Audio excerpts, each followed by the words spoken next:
Funding for Market Journal is provided by the Nebraska Corn Board.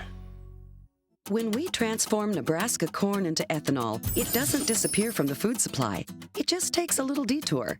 Ethanol is made from the starch. The rest of the corn becomes livestock feed to create meat and dairy products, corn oil, sweetener, and other food ingredients, and maybe a little carbon dioxide to make your soft drinks fizzy.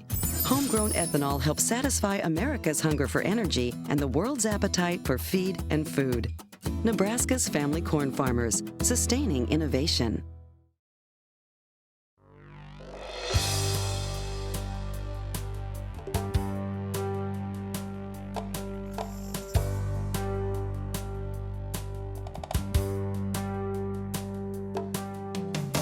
Market Journal, television for agricultural business decisions, is a presentation of the University of Nebraska-Lincoln's Institute of Agriculture and Natural Resources. Promotional support is provided by the Nebraska Farmer Magazine, and major funding for Market Journal is provided by the Nebraska Corn Board.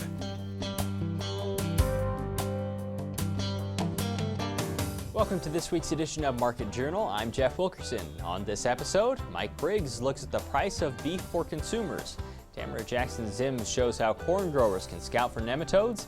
Stewart discusses Foliar Micronutrient Applications, and Greg Ibach recaps a recent trip promoting Nebraska beef in Europe. Mike Briggs is our cattle market analyst this week. U.S. beef and veal exports during April were 5% lower than April 2015, with an 11% drop to Japan, the largest buyer during the month. Mexico, number 2 for April, made up the difference by increasing its imports by 33%. Through the first 4 months of the year, U.S. beef and veal shipments tracked closely to the same time period in 2015. The total in 2016 was down less than 0.5%. At the grocery store, the price for a pound of ground beef during April was $3.82, down 10% from the all-time record set last year. We talked with Mike Wednesday morning about foreign and domestic beef demand, the price of corn for feeders, and recent cattle market movement. Well, we continue to lose equity in this industry. Prices are not profitable and they're a long ways from it. I'm concerned as we go forward. I continue to be concerned. We've talked about this before, the disconnect we have in the cattle futures versus the cash. Typically this time of year, cash is trading par with the board and we're trading $10 over. Okay, that sounds great, but that's a pretty big disconnect.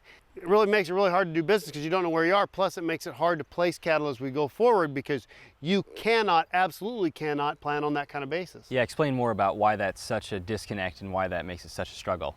That's part of the problem. Not quite sure. I think a lot of it is still, once again, the commodity funds. The commodity funds have decided that, hey, we want to be short, and they're so big compared to the actual cash size of that market that they just beat it down. And we're seeing that in the grains. You've got a huge amount of acres, you've got water, you've got heat, you've got everything you need for a corn crop, and they just keep pushing it higher because that's what they've decided they want to do.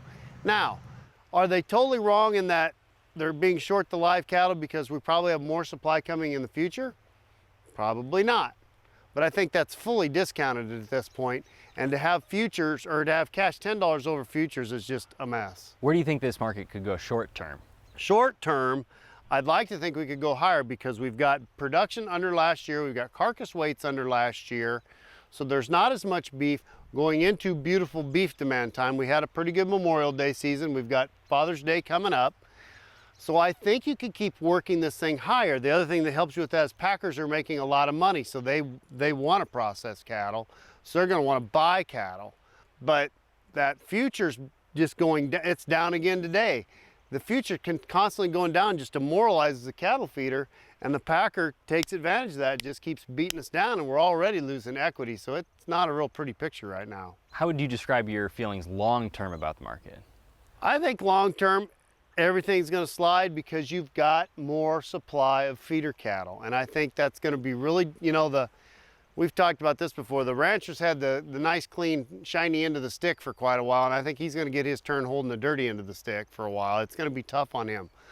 From a feeding standpoint, I think that's going to allow us to get margins because we're going to buy feeder cattle cheaper.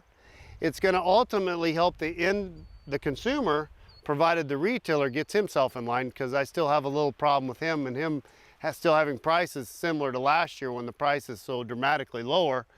but I think you'll have demand coming back too. So I think for everybody except the rancher, I think there's light at the end of the tunnel, but right now it's pretty ugly. Let's talk about domestic demand. What's the environment look like?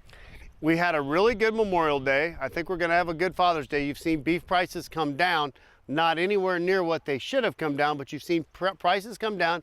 You've seen consumers come back. You've also seen an increase in pork price. So you've once again narrowed that spread back up and not making beef such a premium product.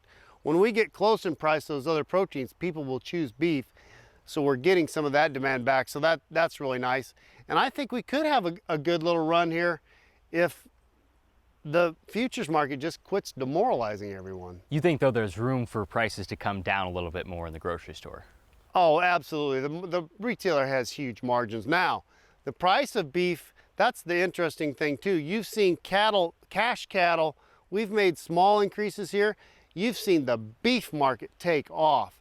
And I just spoke to a restaurateur last night. He's like, man, this beef just keeps going up every single week. Well, once again, the packer has a tremendous margin. The retailer's starting to get his squeezed. So how much more he can move down, I can't speak to that, but he's had opportunity to move down considerably the last 6 months. How surprised are you in this sustained rally for the corn market? Unbelievably shocked. You've had perfect planting weather. You got your acres in. You've had tons of rain.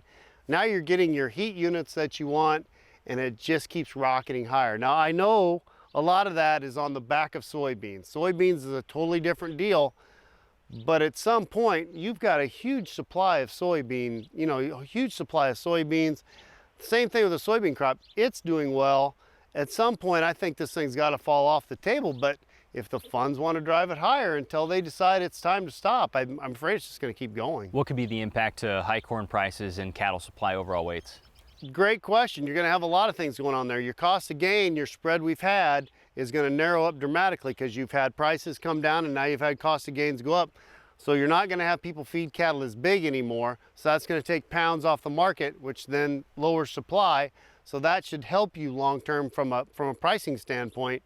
But that's going to have a dramatic impact if this thing doesn't get off of us. The other thing it's going to do is force calf prices even lower and make it even tougher for the rancher.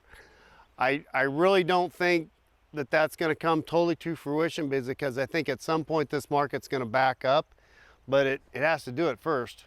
Finally, there's a lot of heat in the forecast for the next foreseeable future, really, including 100 here in Nebraska on Saturday. How much is heat a concern right now? It's a little bit of a concern because the cattle haven't had time to acclimate to it. Now we've had a little bit here. The nice thing is the lots have dried up, so they're not wallowing in mud with it too. So long as we have some breeze, I think we'll be fine. Now we are hooking up our sprinklers today in fear of what's coming, because it looks like where you get in trouble is on those days when it's really hot and you don't have any air movement. Earlier in the week they said we were going to have a good breeze. Now they're kind of taking that away. So if we get up in those 9,500 degrees with the humidity and no wind, there's going to be some cattle losses again, and then that's more distress for the cattle feeder. Next week, we'll look at corn and soybean markets after the USDA's latest supply and demand estimates. The U.S. corn crop improved over the last week. According to the USDA's latest progress report, 3/4 is rated good to excellent, 3 points better than the previous week.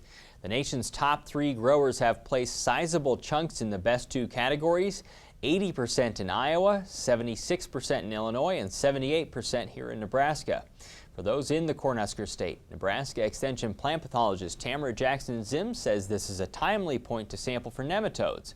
We talked with Tamra recently to learn more about how nematodes can impact corn plants. We have a lot of different species of nematodes in the soil that can affect corn, and so most of these are ones that are going to feed on the roots in one area or another, and they can cause extensive damage depending on the species you have and how many there are. When is a good time to sample during the season? Well, early in the season gives you an opportunity to look for areas that might be stunted or where you may have had problems in the past and to go out and relocate them. One of the problems is, though, that this is the only time of year you should really be sampling sandy fields, because this time of year a lot of those nematodes may begin to go deeper into the soil and may be out of reach of traditional soil probes.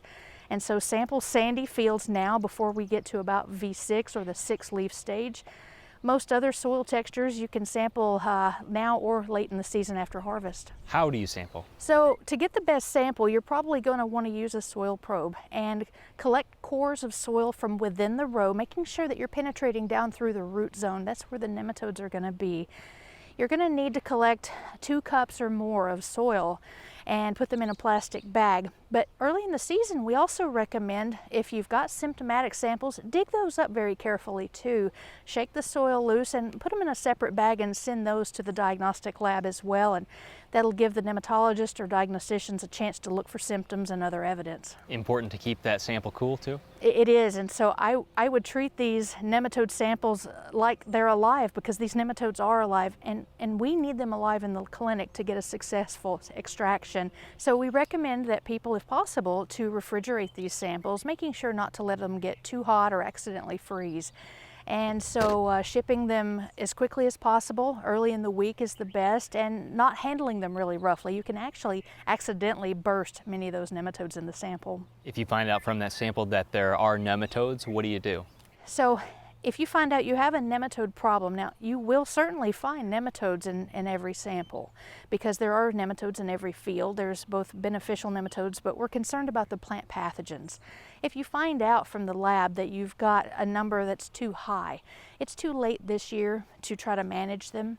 But this would be for planning for future years when you do come back to corn. And so we do have some seed treatment nematicides available, and there's at least 1 or 2 in-furrow products that are still available as well. Crop rotation effective? Definitely. I would definitely want to use crop rotation. Some nematodes can feed on multiple crops, but often corn is a favored host. And so corn may allow them to build up to higher numbers. So I would definitely consider crop rotation if that's practical for you. How often should you sample, Tamra? If you planted corn in this field 2 years ago and sampled then, do you need to do it again? You know, I think that depends on the results that you've gotten and whether you've begun to see anything strange in the field you can't explain with other methods. And so if you've begun to see symptoms that you can't explain because of nutrient analysis or any other problems, I definitely would consider collecting a sample. The symptoms that nematodes cause can mimic a lot of other things, and it might throw people off. And so I would also emphasize too that in a year like we're having, where we're having a lot of wet conditions, it might mask some of the symptoms that you might have seen in the past. And so just know the nematodes are still there, but that with ample moisture, plants can often overcome some of that damage. On the Market Journal website, we'll link to more resources on submitting samples to UNL's Plant and Pest Diagnostic Clinic. During years such as 2016, many crop growers are likely reevaluating the inputs they use during the season. For corn producers trying to push yields, one of those areas could be the use of micronutrients. Zach Stewart finished his PhD here at UNL this spring and now works at Kansas State University. His extensive work with foliar applications of micronutrients helps answer that question about increasing yields. We talked with Zach in Lincoln around planting time to learn more about his findings. The previous recommendation was a little older, and so we wanted to relook at it, reevaluate it, and a lot of interest in the last 10 years, last really 3 years, as grain prices went up. It was, what can we do, that last piece, keep improving yields, and as we have higher and higher yields, the new theory was we have more micronutrient demand by these higher yielding crops and more uptake. And so even though in Nebraska there's not necessarily a lot of deficiency, with these higher yielding crops, maybe this is the time to reevaluate if there's an effect with foliar micronutrients. You touched on this, but what are the deficiencies? Where would they exist in Nebraska? Yeah, so we did a survey all across the state, and really we looked at boron, manganese, zinc, iron. Those were kind of the 4 that we focused on, and we just didn't see a lot of deficiencies both in the soil and plant tissue. They are out there, but when we did see them, it was usually caused by high pH in the west. You have higher pH soils, that's really going to be what's inducing your iron deficiency. So it's not necessarily your soil doesn't have it. It's usually caused by something else, organic matter, low soil water, pH is really one of the biggest ones, but that's usually what's causing the plant to say, I don't have enough of this micronutrient, not because it's not there in the first place. What was your process to try and find if foliar applications would be beneficial? So we kind of had two theories going. One, to test our current farmer agronomist practices where we see a deficiency. We've gone out, confirmed there's a micronutrient deficiency, and then apply in that scenario. And then the other was, you know, we're close by plant tissue analysis, saying we've got a level right on the edge. Let's apply in these scenarios: high yield, productive situation, not necessarily visual signs of deficiency, and then we've got a visual sign of deficiency. And we did strip trials all across the state. We also did small plot trials where we put it right on a known location and tested it. And the consistent result was in areas where there's not a visual sign of deficiency, high yield, high nutrient demand, we weren't seeing good consistent response. And but in cases where we saw really confirmed deficiency, we put it right on that area, we could see a decent response. And that was rare and infrequent, but when targeted to a deficiency, you could see a response. So what's the recommendation for the farmer then as they think about tight margins in a year like this? So in the case in Imperial, Nebraska, high pH, we saw some strong visual deficiency. We saw a 30 bushel yield increase. So even on a tight year like that, you can start to justify it. However, that was a really rare circumstance, really high yield with a strong visual sign of deficiency. So I would say more applicable to most Nebraska farmers. It's likely one of the things to stay off the packet to put in on your nutrient package. You also notice that there might not be a yield response, but there also could be a plant response. Is that accurate? Sure. We did some greenhouse trials and had plants that we induced to iron deficiency, put foliar iron on and saw some regreening, but that didn't convert into a yield increase. So that's also, some of the turf guys out there, that's really what they're after. But I'm a farmer. Yeah. The regreening isn't what converts into profit for me. You can read more about Zach's analysis of micronutrient foliar applications through a link on the Market Journal website. The June Nebraska farmer says the advantages of multi-hybrid planting depend on the year. South Dakota State University's Peter Sexton says when weather and soil types vary greatly, it may boost corn yields as much as 5 to 8 bushels per acre. This spring, University of Nebraska-Lincoln graduate student Rachel Stevens researched multi-hybrid planting in eastern Nebraska on 5 corn sites and 3 soybean sites using Kinsey's new multi-hybrid planter. You can read more about the latest in multi-hybrid research in the June Nebraska Farmer. A few Nebraska farmers and representatives from the Nebraska Department of Agriculture recently returned from Europe, where they were helping to promote this state's beef industry. Nebraska exported more than $142 million worth of beef and beef products to the European Union in 2015. The U.S. and the 28-member EU are currently in discussions related to the Transatlantic Trade and Investment Partnership, or TTIP. Earlier this week, we talked with Nebraska Department of Ag Director Greg Ibach about the recent trip and about how the TTIP trade deal might help exports. We just returned from Europe about a week ago that we had been participating in a trade mission with USMEF that was funded by the Nebraska Corn Board to promote Nebraska beef in the Europe marketplace. Describe the buyers of Nebraska beef over there. So mainly who we work with in that marketplace are the importers and the major distributors. And then they do events that we participate in where they bring in some of their customers, which would be butcher shops and restaurants and those people that have the direct consumer interface. But it's about telling the Nebraska beef story, talking about the farm and ranch families that produce the beef we sell, how it's fed locally grown feeds. A lot of it's locally developed genetics with nearly a century in a lot of families of that history of producing that product. What are the other concerns that consumers have in Europe? Well, you know, Europe is an interesting market in that they have a lot of NGO activity. And a lot of those NGOs have concerns about GMOs and hormones and all kinds of green type issues that they bring to play. And you know, I think that consumers the European consumers may be less complicated. And I think at the end of the day, they're really interested in taste, quality, and price. And that's something that we're very competitive on. Can you describe the competition between Nebraska and U.S. beef and other countries that try to supply that marketplace? Well, you know, Europe is, you know, food's a kind of a romantic thing for them there in a way, in that they really get into their food and how it's prepared and even where it's from and the story behind it. One of the events we did in Dusseldorf had a comparison that was sponsored by the importer, where we taste tested Irish beef, Australian, 2 kinds of Australian Wagyu and just plain corn-fed, U.S. beef, and Japanese Kobe beef all at the same time.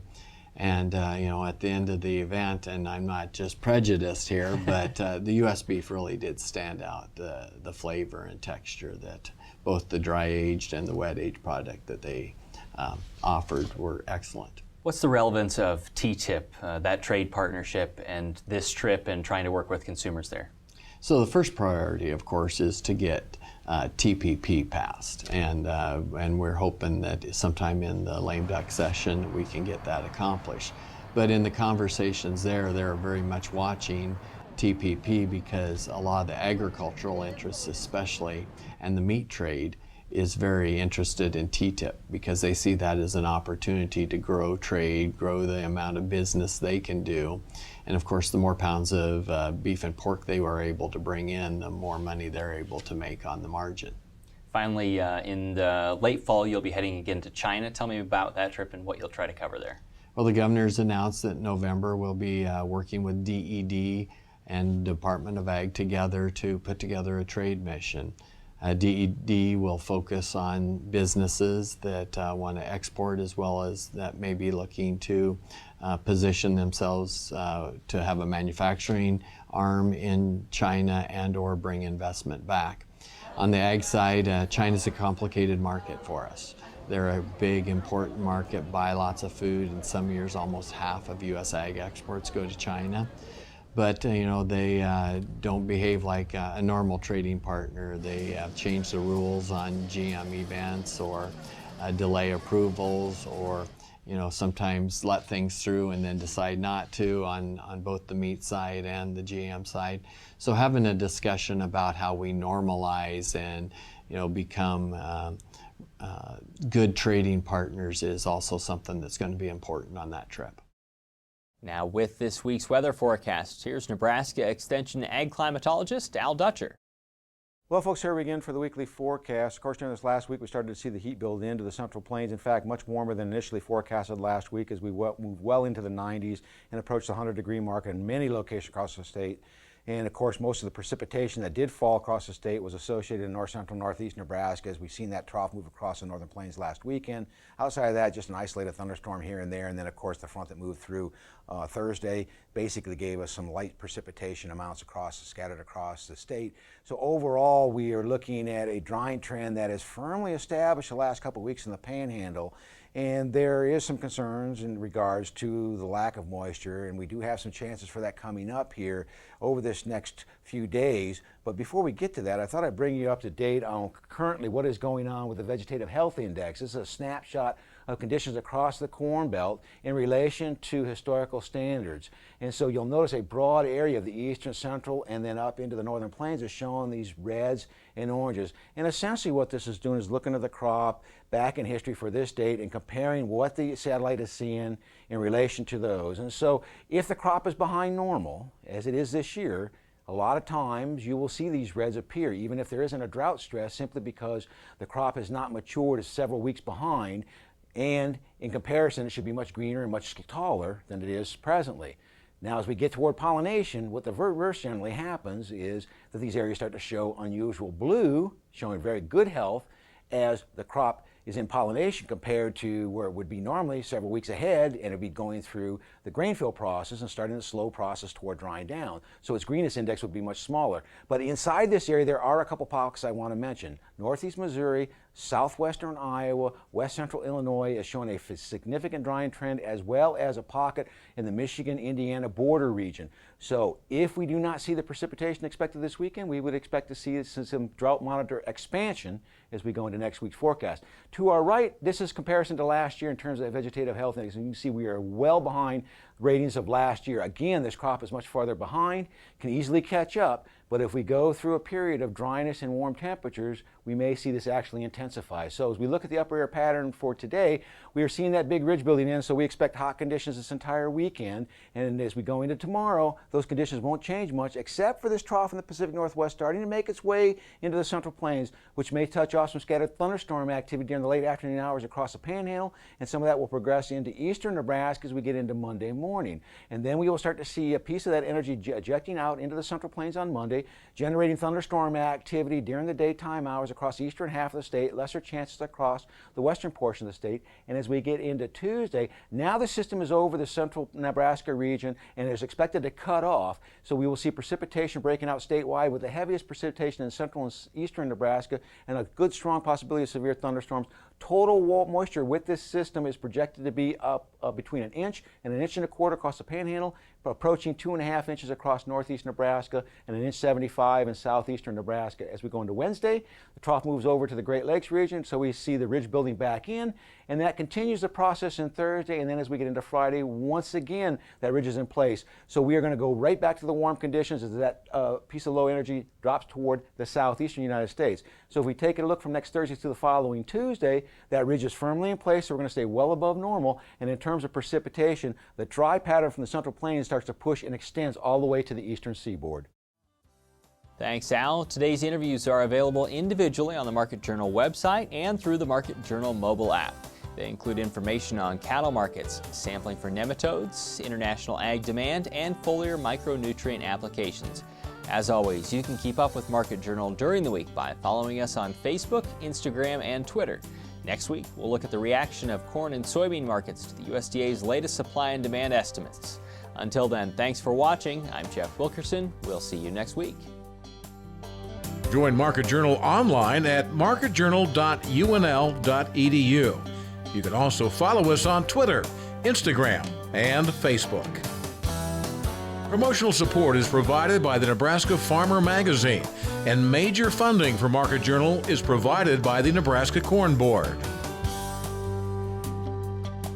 Market Journal is produced by the University of Nebraska-Lincoln's Institute of Agriculture and Natural Resources.